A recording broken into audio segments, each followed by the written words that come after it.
Hey, everybody, this is Dr. Russ Jones. And the always smiling Brad Kennan. Yeah, right. We are wide open. How are you? You're a little quiet there, Russ, on your mic. You caught me off guard with your always smiling thing, but you know that I feel like a champion tonight. Yeah, always. Turn your mic up. Okay. How's that? Is that good for you? Can you hear it now? Not really. Really? You can't hear me? Yeah, now you're better. All right, go ahead. So we got the technical difficulties out of the way. Gosh. You know, how you doing? You doing okay? Fine. Yeah, I'm fine. I'm glad to hear that. You know, I got to tell you that I see you tonight without your hat on, and you don't look albino. So I'm assuming the albinoism that we dealt with last week or the last several weeks was not your lack of sun, but it was the hat that was causing some reflection. Yes. And as a result, you were mimicking albinoism. Right. Because, you know, for my job, I literally work outside all the time. So, yeah, I mean, I know, but the last few weeks you have just reflected. It's the gray hair. It's the gray hair, like shining. I need to like powder my face or something. So, I mean, for the people listening, I have nothing against albinoism. I mean, I like pasty people. You know, I don't have anything against it. It's just, you know, I'm just pointing it out. Okay. All right. And I want to tell you, I got some messages. There's people commenting that how much you were smiling lately and that you looked handsome and that you didn't look like you were grimacing through the episodes or anything like that. Well, that's fairly sad, actually. So, yeah, especially I got a face for radio, so that's face great. for you. Yeah. You know, what kind of freaks me out is, you know, I know a lot of people aren't watching necessarily. They're listening to us wherever they listen to us. So they don't always see our bright shining faces on here. But, you know, I'm always wearing my cheap reading glasses, which are blue blockers.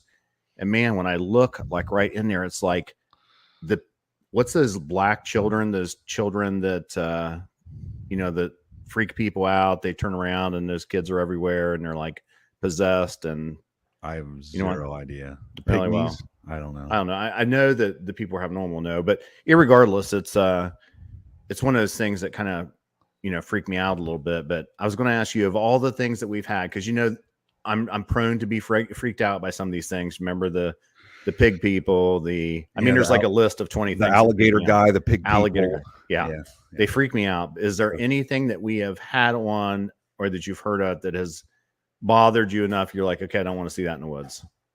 I mean, Dogman. I mean, that's another one. Yeah, Dogman's kind of that's one that's I might as well pass on that. I don't know if I don't really believe it. So if I did see it, it would kind of be heart stopping. I do believe. Yeah. So, you know, I just kind of roll with it. You know, I don't want to see Dogman. I'm done at that point in time, especially if it's on its hind legs, you know, like dog legs, and it's got weird hands. And I don't know if it's like hands up top and like dog legs and a snout. I don't, you know, that's kind of freaky. So, yeah, I don't know that I've ever heard anybody say whether or not it has hands up top, but it's just enough freakiness that, you know, you just don't want to do it. Right. The veil is close, as you know. I think that it's right. That kind of stuff is showing up anyways. Yeah, good and evil, man. We're battling it every day. Yeah. Why don't you ask our guests that? I want to know what those black children, shadowed children, there's like something. Okay. Well, we're going to bring our guests on. Our guests are Justin and Jay from Cryptids of the Corn. They have their own podcasts and everywhere you hear podcasts. I do believe I read at one point you were #1 on Apple in maybe your genre. Yes. So, at one point, we battled it out possibly. a couple times. #1 in nature in the U.S. Awesome. That's pretty impressive. That is very impressive. 110 countries now. Oh yeah, wow. We're in more countries than we're not. We're in more countries than we're not. Well, that's awesome. How long have you guys been doing this?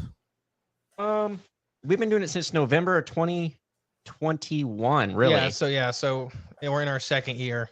Yeah, we really hit our stride in 2022 when we really started picking up some, I guess, our flow to kind of what we're doing now. Went from like 300 to like 1,000 to like now we do like 65,000 ish a month. That's pretty good. That's real good. So we're happy. Yeah, we're now, happy. Do you do it? Are you a once a week podcast, or do you do multiple a week, or just whenever you want to?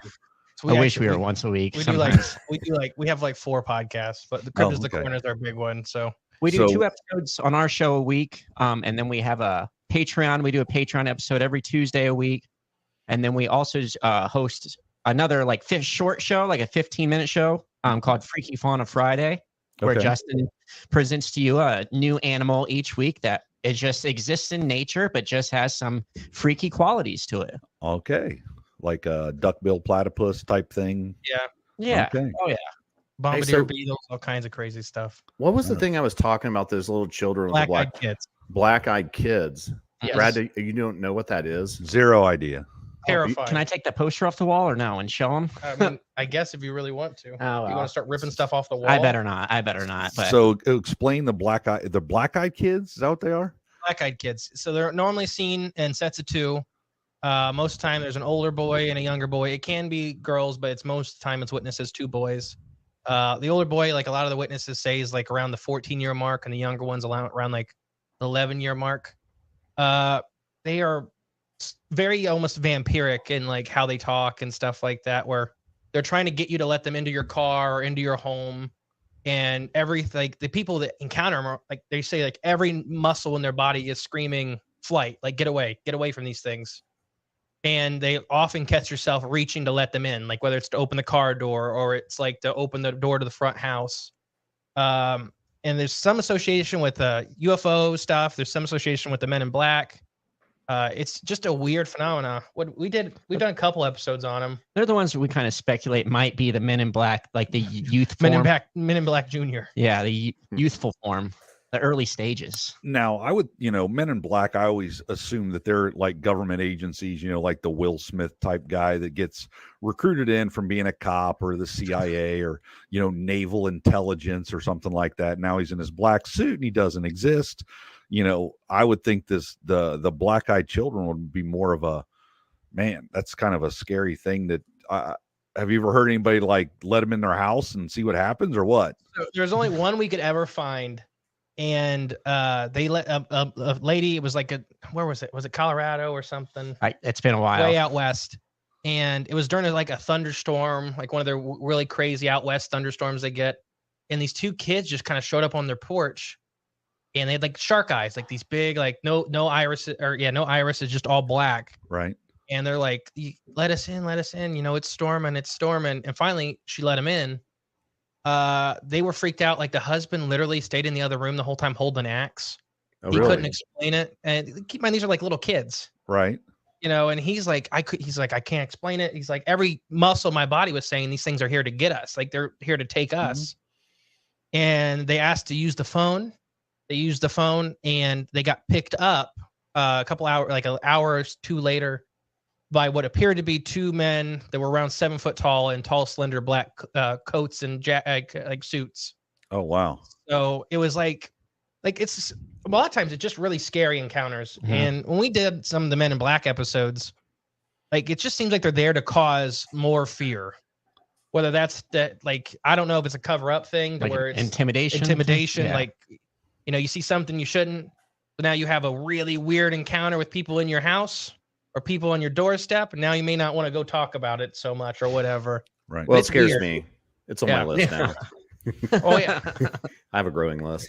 So, you are cryptids of the corn. So we have the Bigfoots, we have the dogmen, we have the lizard guy out of South Carolina. It just so happens I heard your episode on that, I think with Lyle Blackburn. Yes. Yeah. And my wife was visiting her parents, which were 12 miles away from that swamp where they live.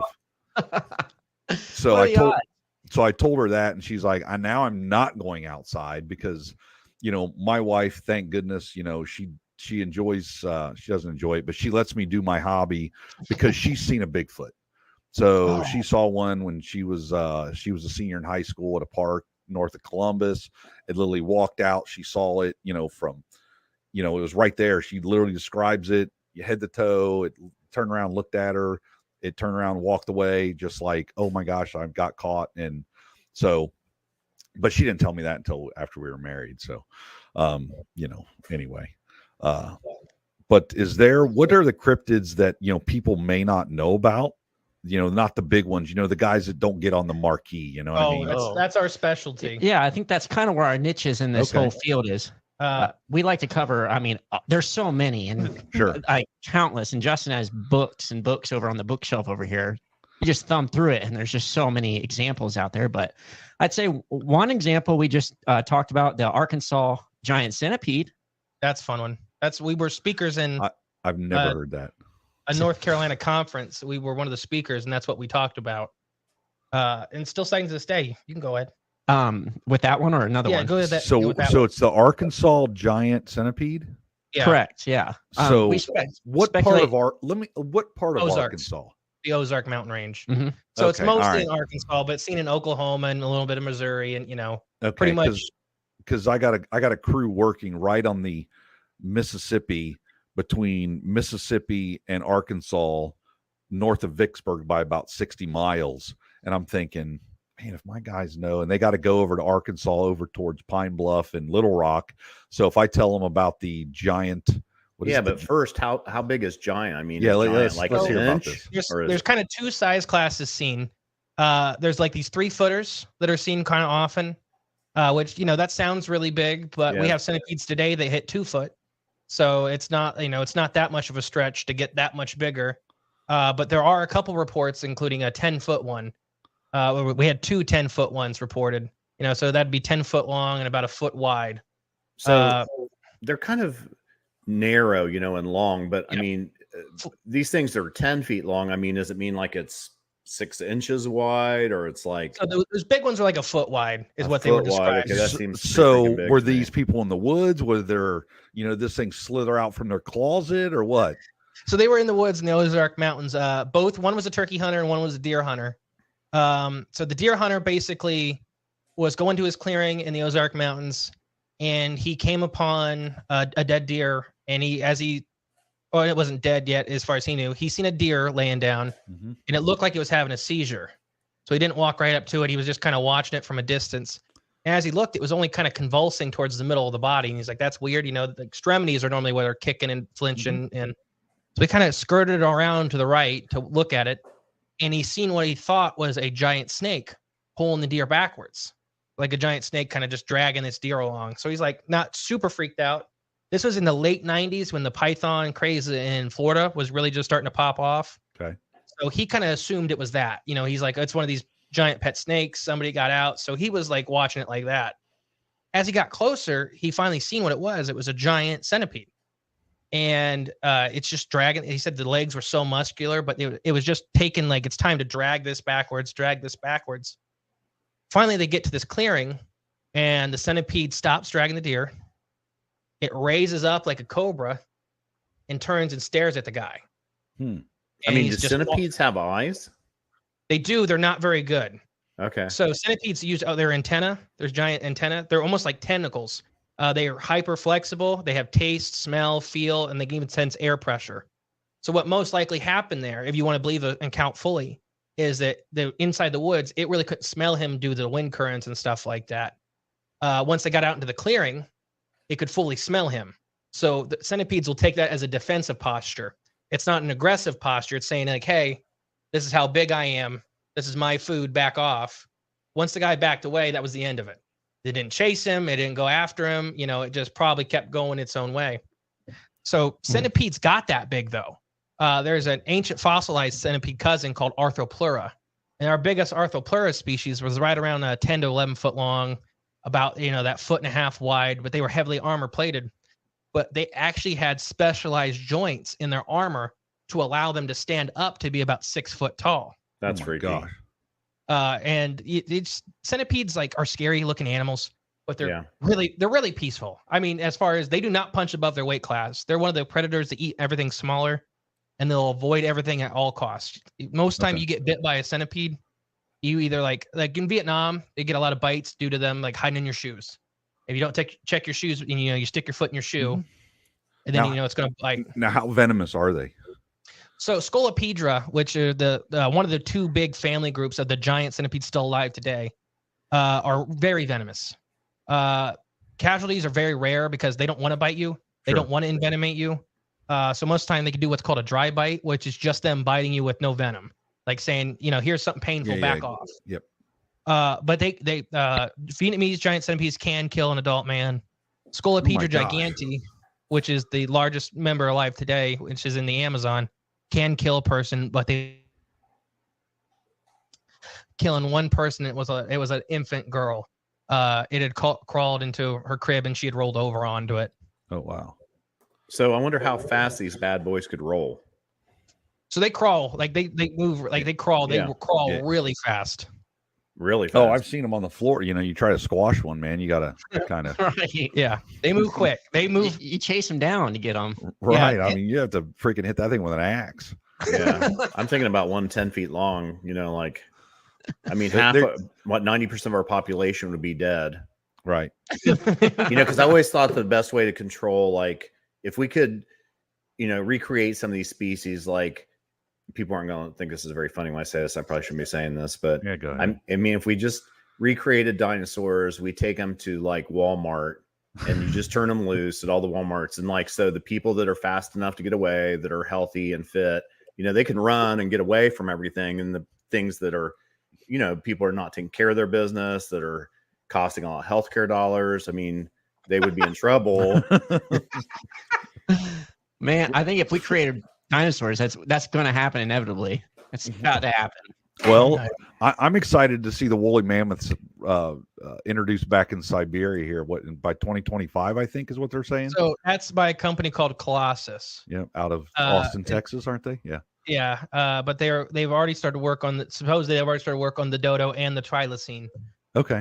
So they're a really cool thing of kind of conjecture. So personally, I don't think they're going to debut a baby mammoth in 2025. Okay. I think one of two things has already happened. I think they've already cloned them a while ago, and they're going to debut adult animals. Okay. So you're going to like, what's cooler? You know, seeing a baby mammoth is pretty Cool, but when you debut a herd of adult, 12,000 pound animals, right, back on the tundra, that's really cool. Yeah, that's really cool. Which I mean, they're getting close to. Well, they're getting close to it because they're preparing the tundra. You know, they got dozers up there knocking trees down, and you never really thought about that. But those giant animals, they're smashing down that permafrost. So with them not being around, that permafrost kind of loosens up. So they're saying, well, we're going to help global warming and all this stuff. I'm like, great, whatever, any excuse you can get to do whatever you want to do. But yeah, I'm pretty excited to see that come out here in the next 2025. I don't know if it'll affect global warming, but I'm excited to see mammoths. Oh yeah, absolutely. I mean, it's hard to fathom something that big. Yeah. I hope they get enough to where you can go on vacation hunting parties and like old school chase down a mammoth and spear it. Spear. Yeah. You get a whole group of 20 of us. So the mammoths they're bringing back is the American mammoth. They're not the gigantic ones. They're still big. Don't get me wrong, Right. but there were some protopachyderms that were just literally the biggest mammals to ever walk on the earth. What is that? Dreadnoughticus is the sauropod. You're asking the wrong guy over here. It's dread something. The dread elephant is like right around the 32-ton mark. So it'd be like 3 or 4 African elephants all in one. Wow. But their other mammal that got that big was called Paraceratherium, which was a rhino relative in Africa and in the Ice Age at the same time. And they were just behemoths. To imagine something that an elephant could walk under its belly. Really? That's a big animal. That's a giant animal. And those are pretty dangerous now. I think they kill more than any other animal in Africa or something. So can you imagine hippo? Oh yeah. Hippo. Oh yeah. So maybe the rhinoceros wouldn't be as dangerous as. No, they get killed. They kill a lot of them. Is there such a thing as a huge hippo that is going to come back? So there's been a couple species of hippo that got pretty large, and I can't think their names off the top of my head. But that's shocking. No, but hippos are doing fine. Hippos are actually taking over the Amazon right now. Pablo Escobar's hippos are destroying the Amazon in some parts. Oh wow! You never really thought about that. He had a herd, cartel leader. Yeah, Pablo Escobar had a herd of like 5 or 6 hippos, and then when he got killed, they just kind of let the hippos go. It was a bad move because now there's like 200 or 300 of them. They probably have 0 natural predators. Yeah, there's nothing in the Amazon that's messing with a hippo. The next biggest thing's a jaguar. Why? Well, you got to think Africa. Africa probably had the Nile, like the Nile crocodile, or like a saltwater crocodile, something like that could attack a hippo. But yeah, jaguar on a hippo, just forget it. Yeah. Yeah. But some other corn cryptids. Yeah, let's go ahead. So the Arkansas giant centipede, super freaky.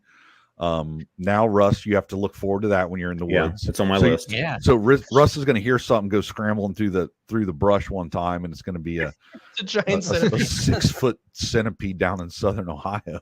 If I see something like that in Appalachia, I mean, Oh, Appalachia's got its own monsters. Okay, well, let's yeah. get in with let's hear let's, some of the Appalachian monsters. let's freak Russ out even more. I mean, I Well, don't want to hear the what's those guys, the pseudo Bigfoot hunters, the mountain monsters. Of course. So, look behind Jay's head.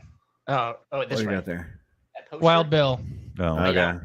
All right. Well, I mean, I know that everybody nice says that guys, they're but- really nice Oh, guys. we love those guys. Yeah. We pick on him. Don't worry. Yeah. It's okay. We pick on him. Their And show is just for goofy And I tell ratings. Cliff, I'm like, dude, listen, I know you love them. I know they're nice. I'm talking about Cliff Barrackham from the TV show Mhm. Finding Bigfoot. But I'm like, if they lived in your town and then where you were, you wouldn't care for them that much because they just kind of, everybody jokes and makes light of a subject that you're trying to bring seriousness and a science attitude to as well. all right. All right. So, anyways, Appalachian, not the ones they made up, which are pseudo things. So I had one before we hit Appalachia. I was going to talk about Sam. Yeah, go Oh, ahead. okay. That one's Okay. a little not as scary. Yeah, no, Sam's not scary. So Sinkhole Sam is a Kansas cryptid from the 1940s. So he's a gigantic black serpent. This town, so it's I can't remember. The town doesn't even exist anymore out in I Kansas. can't remember that. Yeah. But so basically, there's this lake. There's only one boat launch. I was going to say what part of Kansas, because I'm pretty familiar with Kansas. I used to do a lot of stuff out there. You'd have to look it up real quick while I'm Okay. talking about So it. like probably Southwest Kansas, probably. Do you know Anyway, where go ahead. Kingston is? Yes. So it's about 60 miles from Kingston. I do remember that. Okay. I'm actually, I think I knew somebody lived in Kingston. Well, there you go. Because I So- think that is Southwest Kansas. But anyway, go ahead. So Sam was this giant, like 20, 25 foot serpent. So the cool thing about this lake is that there was only one boat launch and there's only one cove. It's kind of like a stretch lake. So there's just not a lot of extras, details. It was in Inman, Kansas. Inman. Okay. All right. So in this cove, as the boat launch was in, there was a couple holes and caves at the bottom of this cove, pretty clear lake. And this town would see Sam all the time. What started happening is they started feeding Sam. So they would Okay. start throwing extra food scraps and stuff like that. So Sam got accustomed to being eating stuff. Over time, it became a tradition of Inman to feed Sam. And there was an organization, they basically organized to make sure Sam had a fried chicken dinner every Sunday. Okay. This town absolutely loved their lake monster. Everybody in the town had seen it. Like everybody would, before they went out fishing in the morning, they'd go over to where his cave was, dump hot dogs, cheese, whatever extra meat and stuff they had, from dinner the night before.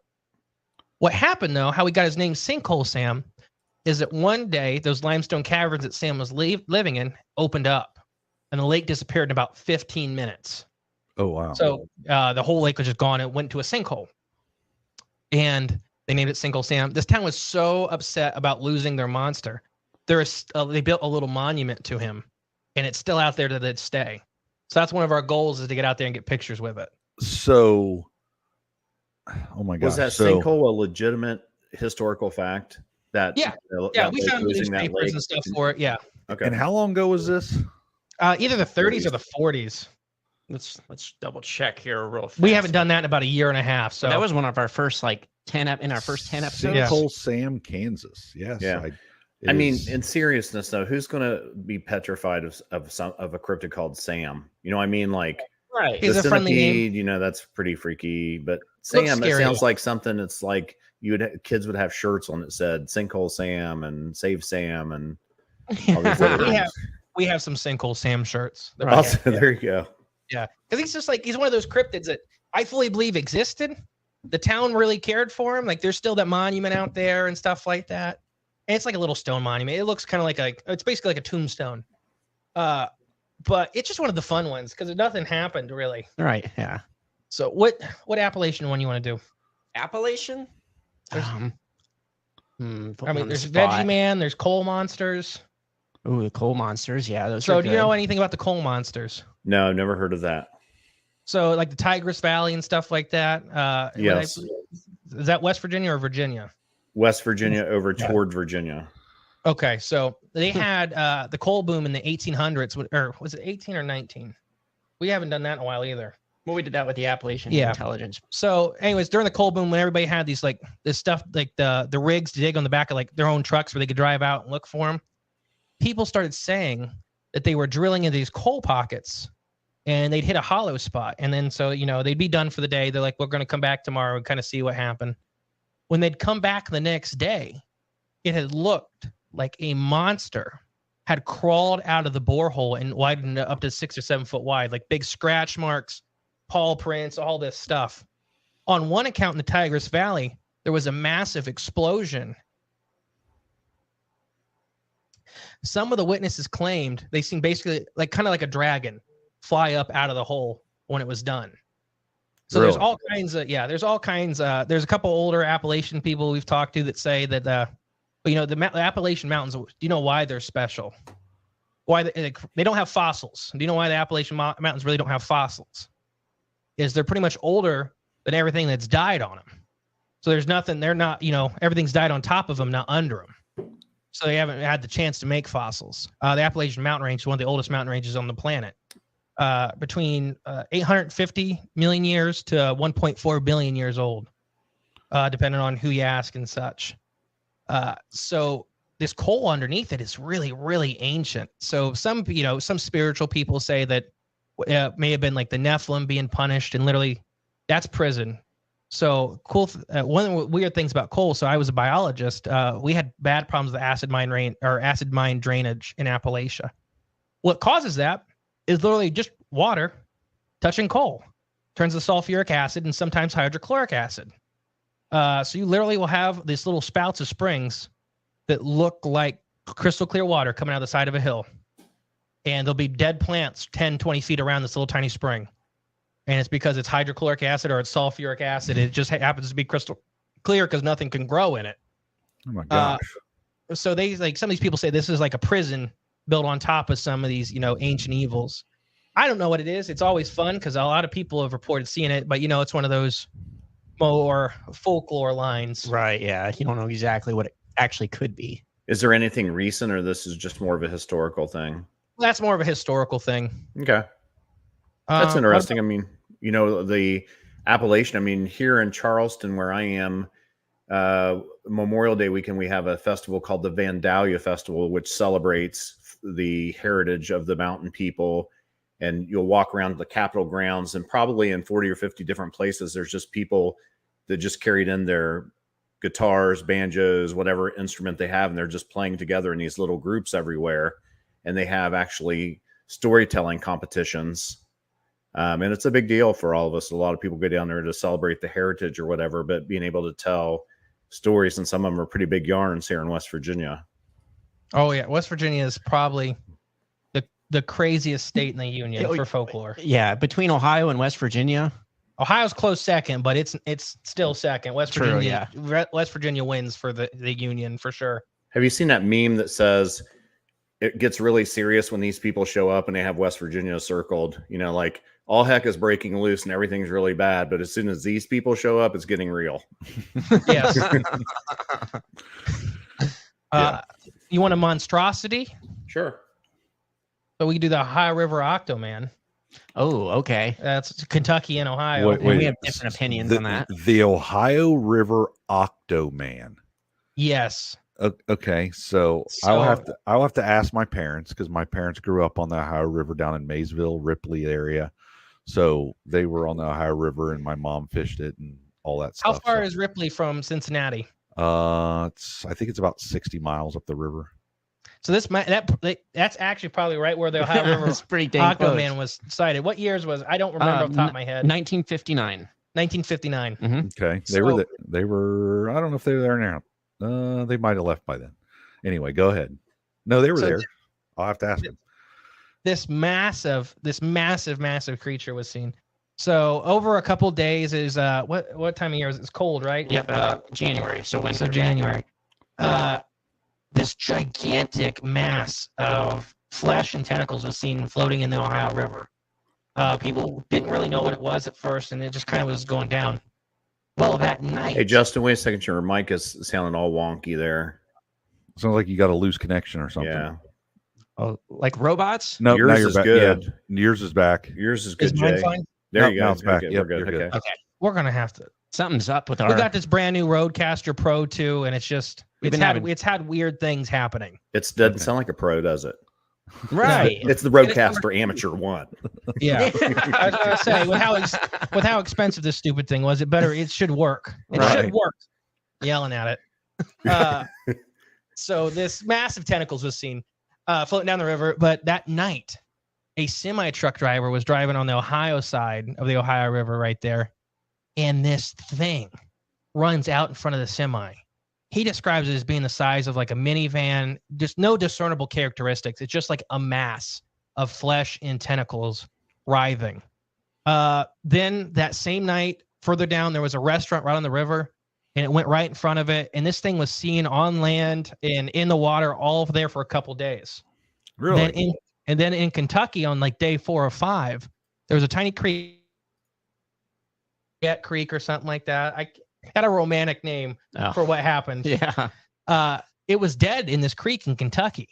And it just was like this giant, it reeked, it looked bloated, and nobody like could discern any heads or tails of this thing. Just a mass of meat and tentacles.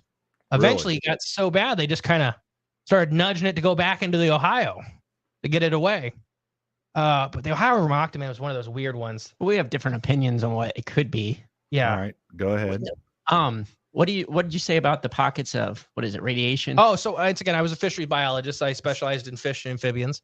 The Ohio River is incredibly radioactive. There's gigantic pockets of radiation in the Ohio River that nobody likes to talk about for some reason. What that's from is the slosh pits for the coal mining. They put all those, you've seen them on the side of the river, like these little, like, all that is getting out the radioactive material that's attached to the coal. And somebody's bright idea was to leave it in these big pits in the river, like right next to the river. So every time it rains, it all washes into the river. So radioactive material is really heavy, so it settles into these gigantic pockets. So literally, we had a Geiger counter in some of these surveys, and it would just go nuts. I mean, like toxic levels of radiation, and then be fine. But yeah. So I speculated when we did that episode You're that goofy. it may have been a Bigfoot, dove down in the bottom of the Ohio River, ran into one of these pockets of radiation, then came up this like mass of Swamp this- thing that Did reminds it have me of tentacles, swamp. though? thing. Well, see arms, you see like Yeah, I see what you're it's saying. all speculation. No one touched it. No one had a suction cup attached to their face or anything like that. So it could have That's just been crazy. You would think in 1959 somebody would just break out a camera and take a picture. They can't even take a picture now. Their I mean, Kodak. if Yeah, the thing's shake the photo. still. Yeah. if they're like, oh come on, 1959, man, that was like post Korea. So I know they had good cameras in the Korean War, World War I, World War Oh my II. gosh. I'm come still trying to get on. pictures of bears when I see them in the woods, and it's like I take a picture of the woods and I'm like, and I post, here was a bear that I saw where it was. Well, that bear's not dead. I'm sure if the bear's laying dead in a creek, you could take a picture of it. Oh Yeah. yeah, true. Yeah. Oh, so that was weird. But that was Kentucky. We pick on Yeah. Kentucky a lot. They Yeah. probably I nobody don't could afford a camera. Yeah, I don't think they had cameras down there They yet. have to import one from Ohio. Yeah. But no, so like a lot of those things, like the truck driver one was like he was actively driving truck, but the one that the I think it was like 30 or 40 people sitting at this like the dockside restaurant, like a covered dock, and it just went by. Nobody could really like it's dark, but they have lights in, so you just kind of see it as it's going by. Right. I do believe it happened. I don't know what it is. Right. Yeah. I'm same here. But just because the number of witnesses and the number of people that all kind of seen the same thing, because it bounced around over like a 30-mile period, like a 30-mile distance in the Ohio River on both the Ohio, Kentucky side. because he's blinded by radiation. He Well, melted yeah, his whatever it face was off. was not doing good. They didn't good. For a period of how long was this 4 to 5 days, I believe. monstrosity? I'm going to call it a So a little shy of a week, It was a short Okay. little flap. because it was dying of radiation poisoning, most likely. Probably. Have you guys ever had any experiences with any cryptids? Whether it be Bigfoot or whatever it happens to be, yourself personally? So I've seen basically a silhouette of a Bigfoot. I had a Bigfoot encounter. Really? And yeah, and then Jay, you had And I suspect I had a white thing sighting. A white thing? You mean like a white Bigfoot? No, there's two different things by that nomenclature. So there's the white Bigfoot, like yeah, and then there's also this shaggy, almost polar bear like entity that's really fast. It's a really weird entity. Yeah, I didn't know nothing about it. I had no idea until actually I was talking to his dad one night at his nephew's birthday party around a campfire, and I was just sharing like a story about. Well, actually, I think he shared it with me first, and I said, "Whoa, hold on, wait, what did you say you saw?" And around the same time period, around the same time of year, around the same year, I believe, I witnessed something that basically is what his dad described. And what I saw, I was looking, my dog had run off, and I had a white chow, and it was a pretty big, fully grown chow, but long, shaggy fur. And I'm driving around, and where I live, it's out in the country, middle of nowhere. So I'm driving down the road looking for my dog, and I see this white thing run across the road about a half a mile, 3/4 mile in front of me. And so my first initial reaction, there's my dog. So I speed up towards it. And as I'm getting closer, I realized like whatever this thing was a lot taller than my dog. It's about the height of a deer. And it had long legs, but I could see the long fur and I could see a long swoopy tail. And chows, their tail kind of lays up on their back. Mm-hmm. This tail was down. So as I was getting closer, I realized like that definitely wasn't my dog. But now I'm really curious, like, wait, what was that actually? So I'm about 2 or 3 seconds away, and I pull up on the road right where it crossed. And I look to the left, the area it went to, and I know that area is just a wide open farm field. And when I pulled up and looked, there was nothing there at all. And so I was confused, but I just kept driving. When I come back around to my house, my dog had actually made it back to my house. So I pulled in, and I was happy. I didn't think nothing of it. And then 2 years later is when I was talking, his dad was talking. He basically started describing the same thing, and it triggered that memory that I had saw. Because I had forgotten, after that day, I'd forgotten about it completely. Right. So I think I had witnessed a glimpse of something. A white thing. Mm-hmm. Brad and I talked to a witness we're getting ready to have on in the next, I don't know what it is, next few weeks here, that she witnessed what she described as a white polar bear in Ohio on all fours when she was looking out her window at night. And, we just kind of thought that it was chasing a deer. We thought that it was probably a pale colored Bigfoot, on all fours or whatever. But, it's interesting when she used the word polar bear as well. So that's how a lot of people describe this thing, is polar bear like, because it's just like a mass of white fur. Like a lot of people have trouble distinguishing anything. Like there's no head. Like nobody ever talks about the head per se. They can kind of see it, but it's almost like it's out of focus. Yeah. For a lot of people. It's one of these weird, but it happens a lot. Like we did that episode, and I probably had 50 or 60 sightings I could find online of people like going on to pages and be like, hey, I seen this, what was it, kind of deal. And that was just Ohio and Indiana. And it's just weird. It's one of those weird ones that happens, but no real explanation besides it's just a big white wall of fur. Mm-hmm. Well, have you heard about the unluckiest bear? Is that Petals? Is that the albino brown bear? No. So tell us. So there was an albino brown bear. So these biologists saw it, and they're like, hey, this polar bear's wandered down out of its territory. We're going to take it back. So they sedated it and took it back north, and they were watching it, and they're like, man, this thing, it's not eating, it's doing bad. And so then they finally realized it was a brown bear. So they end up taking it back south. And in order to, distinguish it, they literally dye the fur brown. And then the fur grows out and it gets white, and they have to capture it again and dye the fur brown. You know how sucky that would be to get abducted and then thrown into the tundra? Yeah. Being chased by polar bears, probably. Right. Yeah. It was like, it tried to like fit in with other polar bears, and other polar bears are like not letting it in. And it was a giant mess. And they finally realized, man, this is not a polar bear. It's a brown bear. That's albino. Jeez. So they had to take it back south. So anyway, it could be a white albino or an albino black bear. We have black bears in Ohio. Yeah. So Justin, what was your story? We didn't get to hear that. So I'll give you the quick version, because it was kind of over 2 years. We had a bunch of secondary encounters. This is in Northwest Ohio? Yes. Okay. So basically, the first year, we had a big farm. We're pretty much all cornfields up here. So we had a property that had the largest woods in our county. This first year, we have all kinds of weird stuff start happening. Like these little piles of stuff would be left in our pasture fences. We had this giant grain bin that probably had a lid on it. It was like 100 pounds, and it would be getting opened, and like horse grain would go missing. I don't know if either of you guys mess with horse grain at all. Yeah. Yep. But it's pretty much, for all your listeners, it is molasses and like alfalfa and some of their nutrients. So it's really we call it sweet mix. Yeah, it's really sweet. So if I was hindsight's 2020, if I was a Bigfoot, that'd be pretty good stuff. Yeah.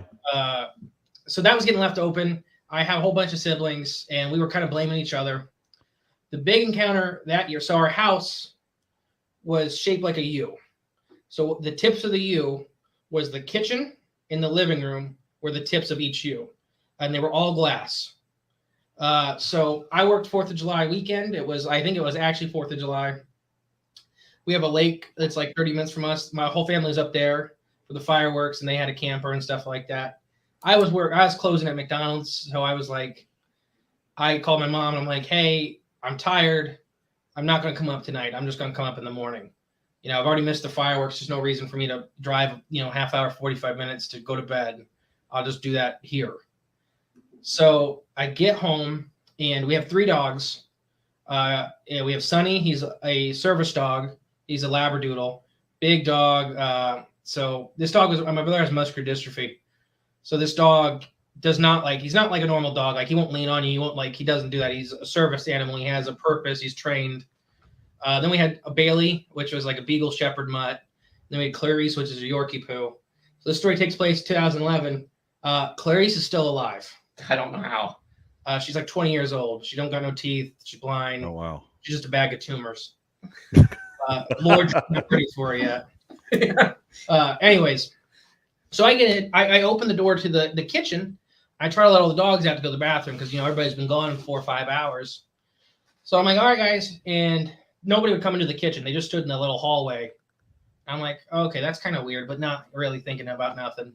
So I close the door and I go, as I start walking through the house to go to the living room, all these dogs are like on me. And that's kind of weird. Not for the 2 little ones, but for Sonny, it's kind of weird, As I lay on the couch in the living room, Clarice and Bailey get on top of me, but Sonny tries to get on top of me.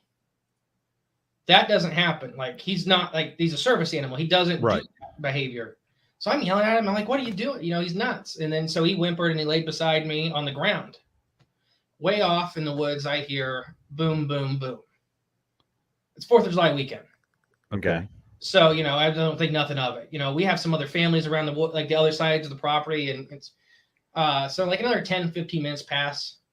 Boom, boom, boom. A little closer. Boom, boom, boom. A little closer. It starts sounding like a hammer on a piece of wood now. And you're hearing this from inside your house? Yes. Okay. So I call my buddy Nick. He lived down the road, but he'd be in he'd be on that woods at night sometimes, just goofing around. And he's like, no, we're in Pennsylvania. We're coming home in the morning. I'm like, oh, okay. Well, somebody's in the woods lighting off fireworks or doing something. I still think it's somebody's grandkids are just out there screwing around because the adults got drunk or whatever. So another 10 or 15 minutes go by, and it hits a big post in the corner of our yard. Boom, boom, boom. I'm frozen. Because it's like 200, 300 yards away. It's super, super loud. And I'm so scared because I'm in an all glass room. Whoever's out there, I don't want them to see me. Because if I stand up, whoever's outside can see me, and I can't see them. What was freaking me out is that none of the dogs were making a noise. The dogs were dead silent, whimpering, just like not moving. Another 5 or 6 minutes go by. Boom, boom, boom on the side of our barns. The horses freak out. They kick out of the stable. They get out there, start running around the pasture. They're going nuts. I'm frozen. I'm just so scared. There's a gun cabinet in the next room, and I'm too scared to stand up because I don't want whoever's out there to see where I am. Another couple minutes go by. There's a car like 30 foot from the front door. Boom, boom. Tears at this point. I'm freaked out. I'm super, super scared. And by the grace of God, my aunt and uncle were actually coming to the house, like down our giant long driveway right then. They had a convertible van. I come outside. I'm in tears. They take me to my grandparents' house that night. And then the next morning we come back. So Nick's dad is retired military police, retired detective, retired SWAT. Okay, so he's qualified. How old were you at this point, Justin? I was 16. 16, okay.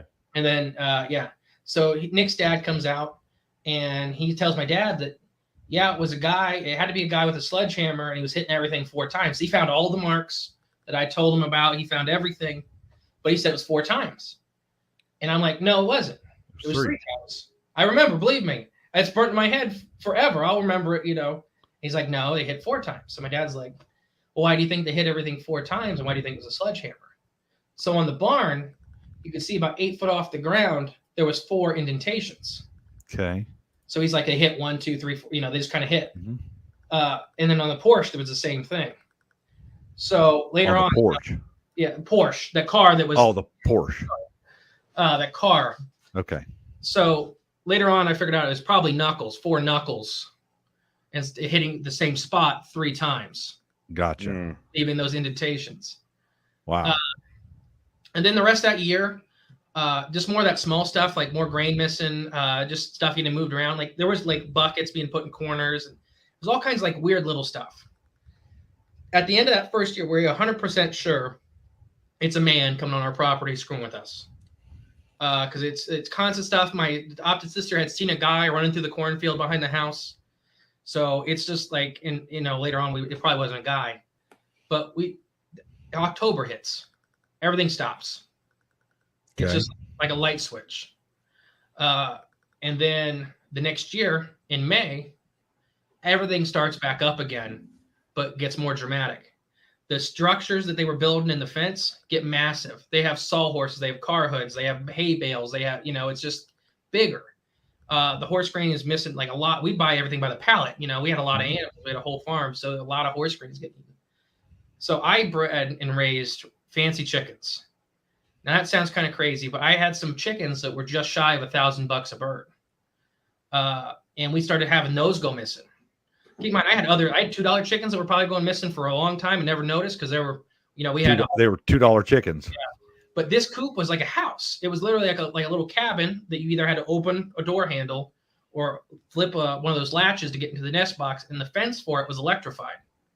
So somebody was going in there, opening in the nest box, taking a bird out and closing it. So we can't do that. So we go over to the Amish and we get a red heeler. We get a trained dog. This dog is just a monster. It's not a pet. It was a work animal. This dog would tear you up. It would tear. So this thing was just scary. Like all healers. Yeah. But she would patrol at night and she would tear stuff up. The one night she came up to the house covered in blood. And me and my mom thought she was like cut, like she was going to die or whatever. Couldn't find a cut on her. There was 2 dead coyotes in the pasture. Oh, wow. So this dog was just, people don't get it. They look like they're jacked. They look like they're on drugs. Yeah. Right. So on a detail I did leave out. So me and my mom had a bunch of horses and my dad put up stadium lights in one of the corners of the yard so we could work the horses at night so they don't overheat because you work them longer at night. So this second year, Lucy got into the habit of running these animals, like raccoons, coyotes, whatever, into the woods. And after they went in the woods, she'd stop. It was done. They left her territory. The problem is when they would hit that tree line and go up the first tree. Because in her head, they never left. They're still right there. So she'd sit there and bark and go nuts. So me and my brother got accustomed to having to go down and knock a raccoon or a possum out of the tree for her to either chase off or kill or whatever, because she just wouldn't stop until she did. So in the woods, there was these giant like trails cut in for horseback riding and 4-wheeling and stuff like that. Where there's no trees, it's just like a big hole punched in the woods. So Lucy starts barking this one night, and so me and Luke go get a baseball bat golf club. We start walking down there, and Lucy's standing in front of this trail. We're like, well, that's weird because there's no trees or nothing there. So what is she doing? We get like 30 foot away, and then we finally see it. Looking at her are these 2 massive pair of chartreuse eyes. and you can just see the body behind it. It's just massive. And she's looking down, or this thing's looking down. It blinks real slow. And it blinks real slow. On the third blink, it's looking right at me and Luke. And I don't like Luke. I just remember shaking, just being like, "Don't run, just walk." That lasted for all of about 10 feet, and then we're back at the house. I'm 17 at this point, and Luke's 16. So my dad, we go in. He's done. My mom had just been diagnosed with cancer that year. There's this guy, as far as we know, coming on our property, just torturing us. So my dad this is the night he's done with it all. He gets the shotgun. He walks right down. Lucy's still standing in the exact same spot, barking. Dad don't see nothing immediately. And he's like, "All right, you MFer, you coming out right now. You've scared my kids. You've tortured us all year. We're done with this, or I'm going to start shooting into the woods." He's like, "Counts to 3. Obviously, nobody steps out." Dad aims to the top of the canopy, shoots, and 10 foot in, it sounds like a bison is ripping through the woods. It just instantly goes nuts. And Dad falls backwards. He runs up the house. And all Dad would say that night is, "It wasn't a man. It wasn't a man. It wasn't a man." And then we end up that was the last month we lived at that house. So all really stopped. We had to sell the farm because my mom was very, very sick. And we just kind of never talked about it again for years because all the circumstances and stuff besides it, it's just, there was other weird little stuff, but that's the main stuff that happened. I think Lucy was about that dog, that red heeler, was about to not be a dog anymore. I really think he was, that Bigfoot was not going to let her live very much longer. Right. He was stopping she was stopping him from getting into the yard and getting all the horse grain and chickens he could want. Yeah, I was going to say, he's hungry. He wants, that's easy fixins. Especially in November. Yeah. So all the sightings happen between May and October each year. It's super weird. Yeah. So later on, we started doing our own, years later, we started doing our own research. Our part of Ohio pretty much only has sightings in early spring and late fall. So Jay did a little, basically we did it as if I was doing a large mammal survey and I had this data. I replaced the word elk or the word Bigfoot with elk. And what would that data tell us? And it would tell you it's a migratory species. It's a seasonal population. It's not a residential population. Right. So why wouldn't it be any different with a Bigfoot? What I personally think happened is that we have a population that moves through, and they don't stay in the summer because there's just nothing. There's not a lot here. There's not a lot of cover. There's not a lot, but that's the biggest woods. This is all speculation. I think it was a juvenile male that probably didn't want to walk all the way down to southern Ohio again. Yeah. There's horse grain, there's chickens. We had 3 springs on the property that we used for watering. So there's all kinds of good fresh water. And he stayed until, in his mind, he got shot at. And then, then mom and dad may have been right. Don't let humans see you. Right. Yeah. It seems like what we're seeing now with patterns is that they're around a lot more than we think they are. But I think in some places like what you're talking about, and maybe in some of the Midwestern states, there's no choice but to move on. There's just not the cover. There's not the food. Interestingly, at my farm, I don't put game cameras around where I think that there may be. I'm trying to get some Bigfoot activity to come in, trying to habituate them.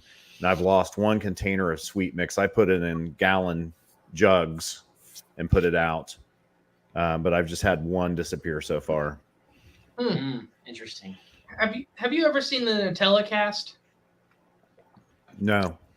Oh, you grabbing it right there. What is it? The Nutella cast. Nutella cat. So, do you know who Tom Shea is out of Kentucky? Sure. Yeah. We know Tom. Yeah, we had Tom on. Okay. So that's one of his casts. Oh, yeah. The Nutella. Sorry. Nutella. Yeah. Yeah. But I thought that was super neat about how because they're smarter than people realize. And like you said, we have mountain lions that are right on top of human populations that nobody knows about. And that's just a cat. Right. So now you want to make it a little smarter. I don't know where everybody falls on how intelligent a Sasquatch is or whatever, but if you want to make them a little smarter than a cat. Yeah, you want to make them the same thing. Yeah. They know how to survive off the land. And I've been around, I had to do wild pig surveys in Southeast Ohio. We found tracks, we found the ruts, we found their holes, never found a pig. Yeah. Pigs didn't want to be found, and they're just pigs. You know, Yeah. they're intelligent, but they're not Right. genius. They're not close to humans. Yeah. So why would something that would, wherever you want to put it, a little smarter than the big cat, not want to be found, be found? So I had a friend that was a mountain lion researcher, and she tagged a mountain lion, so she collared one, and she never found that cat again. This cat had a radio transmitting collar, and she would get 30 or 40 feet away from this cat and never lay eyes on it again until eventually the collar battery died because it was a really older cat, and pretty much it got shot once, was not letting anybody get a shot at it again. Yeah. Wow. Just 30 foot away and never seen it. Yeah, I've had, of course, like I said, we had Tom on, and I've talked to Tom some over the years too, you know, and so he influenced some of the things that I do in the woods presently. For every 100 jars of peanut butter I have out in the woods, it's like, you know, nothing happens. And I think I've told stories about some of the interesting things I've had happen with peanut butter, you know, in the woods and stuff. Recently, I found that they're more likely to mess with. I buy baby food jars from Amazon. They just have different colored lids because I'm using different colors to see if something seems more appealing or whatever it happens to be. But assuming that it's a Bigfoot taking it, because, you know, how do you know? You know, because if you put a camera on it, then it usually doesn't happen.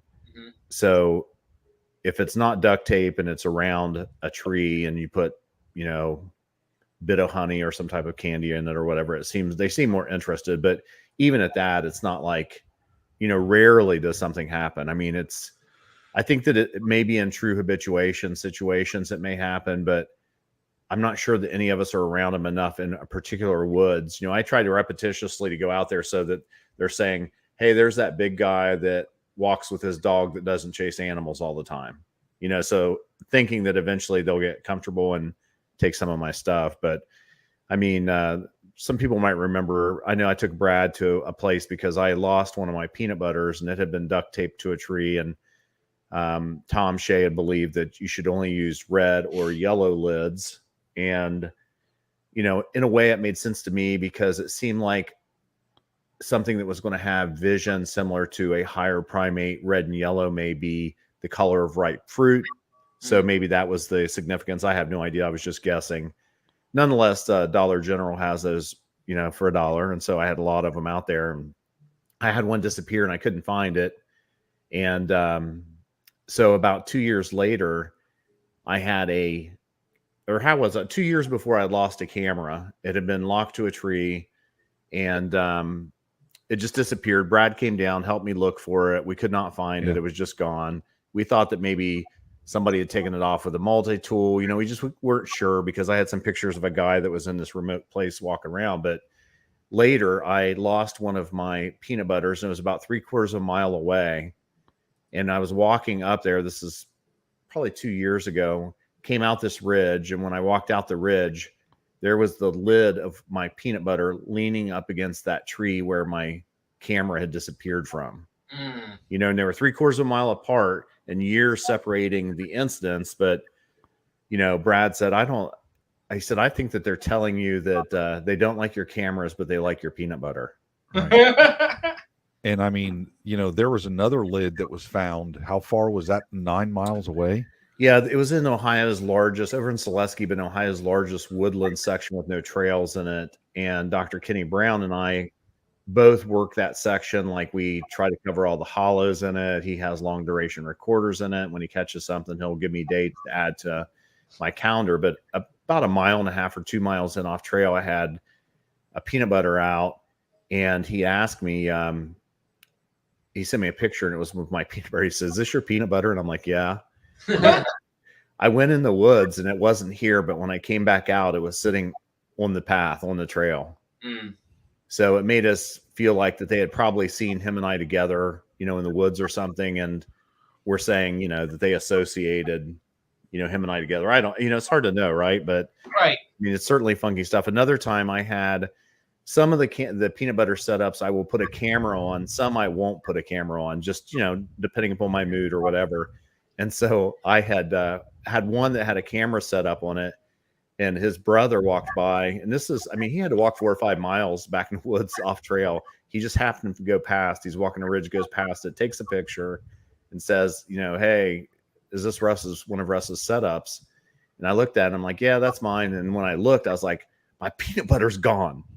And so I was all excited because, you know, I had this game camera on it. So I had to hike back in this freaking place. And I get back in there, and the peanut butter is sitting at the base of the tree.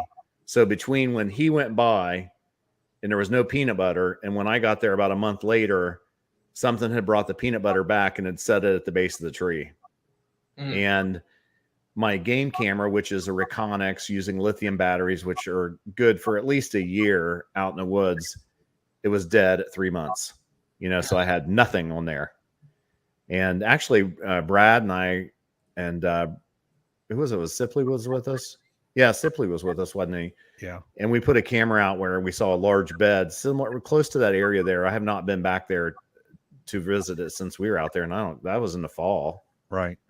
So I guess it's been about 9 months since we put that camera out. Yeah, I mean, and you know, he's had game cameras where literally, like, you know, the stick comes up from the bottom, the stick comes in from the side, the stick comes from the top, and the stick comes from the other side, and they literally kill the camera. Yeah.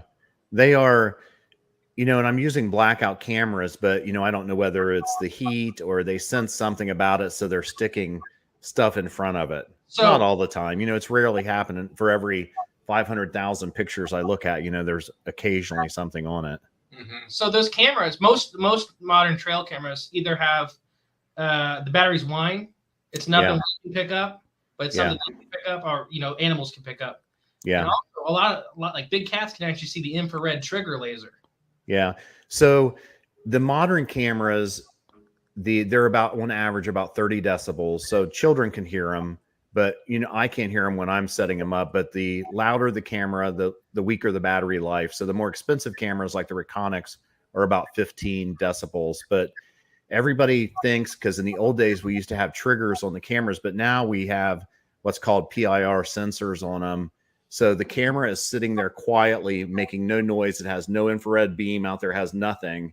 It's just sensing the environment. Whenever something changes, it triggers the infrared and it fires. So the only way that a Bigfoot could see the infrared is if it happened to be in an area when the camera fired at a deer or something else and saw it flash, then assuming that it could see it. But nonetheless, I have one area of a certain park that I have 3 cameras in now, that the newer Reconyx, you can just turn off the infrared totally. And I have done that just to change some different stuff. But of course, that limits you, because now you're just taking daytime pictures, right? And, you know, Bigfoot's probably not that active during the daytime. It's a crapshoot. There's a lot of reports during the daytime, though. There are. I mean, it's about half the reports are daytime sightings, but of course, there's so many more people out during the day that, you know, we just would assume that. But I always equate it to like one of the monster bucks. Like, you know, by the time that a huge Ohio buck, which are as big as any in the world, are about 5 years old, a lot of times they're not even in a breeding pool anymore. They're strictly nocturnal, but people see them occasionally because they get bumped, or, you know, something, meaning that people that don't hunt, somebody's walking in the woods and just happen to jump that deer and it runs across and people see it, or whatever it happens to be. And so they get occasionally seen during the daytime too, but they're just largely nocturnal, similar to a Bigfoot, but Bigfoot are around too. And I think that if you have a remote section of woods, I mean, they still need water. They're still a big animal. I'm sure they're creeping around some during the day if it's an area they feel safe about. And I think that's what I always think, that they're way back in the woods somewhere. They don't expect people to be there or go there. They feel comfortable there. They're not moving a lot. And then in the night, they're creeping up toward whatever the food source is that they want. But, you know, it's just my belief. But, you know, who knows if I'm even right about that. Right. There's no such thing as a Bigfoot expert. Yeah. Exactly. Yeah. So if anybody tells you they're Bigfoot expert, run. Yeah, exactly. You guys, listen, we have loved having you on. We really appreciate your time. Brad and I are big fans. And, you know, anybody that listens to us, please go and check these guys out. They're a lot of fun, especially if you enjoy different types of cryptids. Brad and I, a lot of times, will stick to the Bigfoot stuff because we're kind of Bigfoot guys. But so we appreciate your time. And so Cryptids of the Corn, anywhere you can find a podcast, I would assume. Yep. Facebook, I know Cryptids of the Corn on your Facebook. I'm sure you have Instagram. Yep. Then, YouTube, we actually got a documentary series coming out later in the year. So that's coming out. That's the first one's going to be on YouTube, but the other ones will be like on my website and stuff like that. But yeah. Okay. What is your website? Do you have just Cryptids of the Corn website? Cryptids. Okay. So you're easy to find. If anybody's got anything and some weird cryptid that, you know, they need to have a question about, they can get a hold of you, email you, and do all that kind of stuff. And you'll answer their questions. Sounds good. Absolutely. And thank you guys for having us. Hey, it's good to talk to you guys. See you guys soon. Hey, appreciate it. Thanks. All right. Bye. Well, that was very interesting. Yeah, they were fun. Yeah, they good were guys. Yeah, absolutely. Listen to them. Cryptids of the Corn, you know, website, all that kind of stuff. So, yeah. So that means that we're out also, right? Yeah. Like, follow. We appreciate everybody that listens. Yep.